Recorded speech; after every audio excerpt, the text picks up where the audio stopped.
I'm Katie. I'm Maya. I'm Dorian. And we're from the band Austra. You're watching the AU Review. Welcome back to Australia. Yeah, thank you. It's been a couple of years between visits. Your last year for the Laneway, exactly 2 years ago now. Mm-hmm. You know, what are your memories of that adventure around the country? I feel like Laneway was one of the most fun tours we ever did. Mostly because, I mean, that festival, like, you travel with all the other bands for a month, so it kind of feels like summer camp. Like, usually when you're in a band, you just show up at a festival and you leave 3 hours later. But this was like, we were all on the 6 a.m. flight together. We were all in the same hotel, so we actually, like, made some friends, which never happens. Like school camp. Yeah. Mm-hmm. You know, you hear about friendships then turning into like, okay, that band then supports me in Europe. Did anything like that happen after Laneway? No.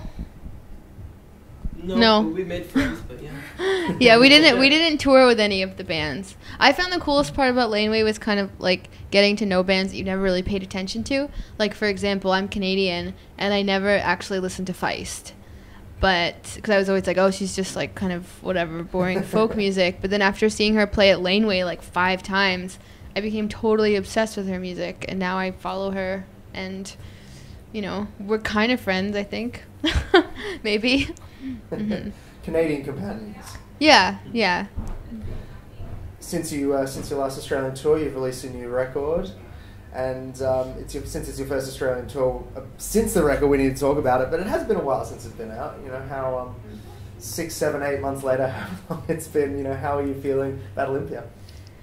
We're still feeling good about it. You know, I mean, it was like a very different process releasing this album than releasing the first record, because the first record we went from like nothing to real band status, and then this record has just been, you know, the second record is weird. It's a weird record to put out, because it's like people like that loved your first record might not like it, but people that didn't like your first record might like it, so it's just kind of like re-establishing yourself.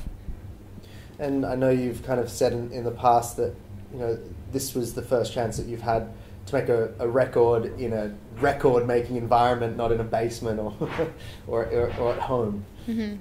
Yeah, I mean, that was a fun experience for us to kind of literally isolate ourselves in a studio in the middle of nowhere in Michigan. And I don't know, it felt like a really nice bonding experience as opposed to album 1, which was mostly done by Katie. So, you know, it's a nice evolution, and now it feels like album 3, like, what's that gonna be like? I don't know. Have you started thinking about it? Yeah, totally. I don't know. I've started writing a bunch of demos. Yeah. I think, well, we're gonna release something soon. Am I allowed to say that? Sure. Yeah, we have an EP coming out soon.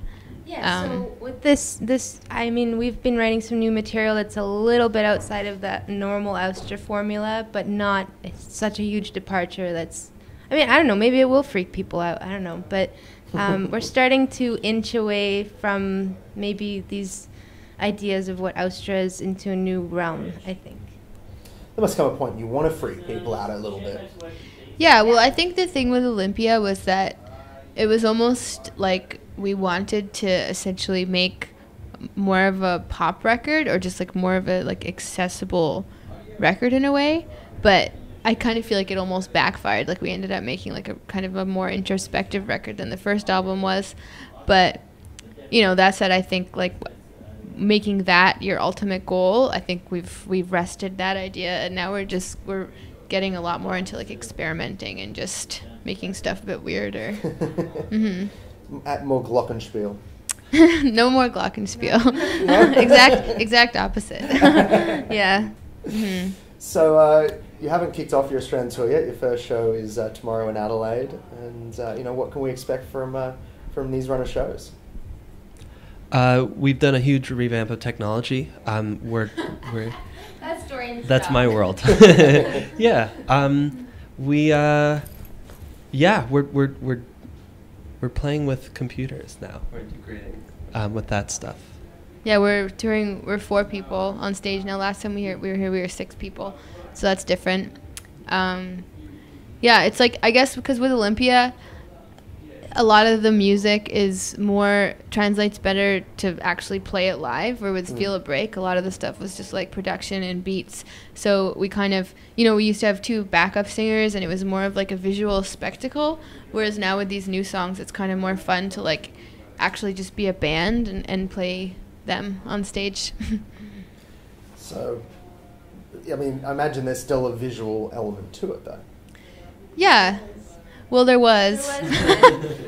We've been telling this story today because it's tragically funny. We have a beautiful backdrop, which is shown on the record cover of the mountains, and Katie's in front of it, and we were touring with it. We borrowed it from the Chinese opera in Toronto, and we lost it somewhere at an airport.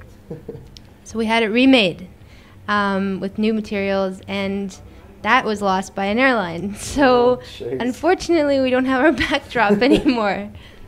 But I think most of the clubs were kind of like daunted by our backdrop anyways, so maybe it's better that we're more of like a stripped down touring party. Yeah. This is the lesson we learned last year, is don't have a backdrop unless someone is really responsible for it. I want to remake it. I'm going to remake it. Have a seat on the plane just for the box. Yeah. Well, after Australia, where are you going from here? Do you continue touring? We've got a pretty easy year. I mean, we're doing Coachella, which is really cool. We've never done that before. And then just like pretty much summer festivals in Europe and America. And I don't know. That's it.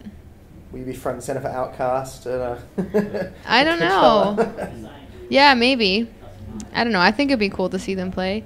I don't know what Coachella's like. Like, I don't know if because I don't like standing in crowds of like 500,000 people, but maybe you don't have to. You get to stand. Well, I don't know what kind of privilege we'll have. I don't think we'll be able to stand on stage watching Outkast.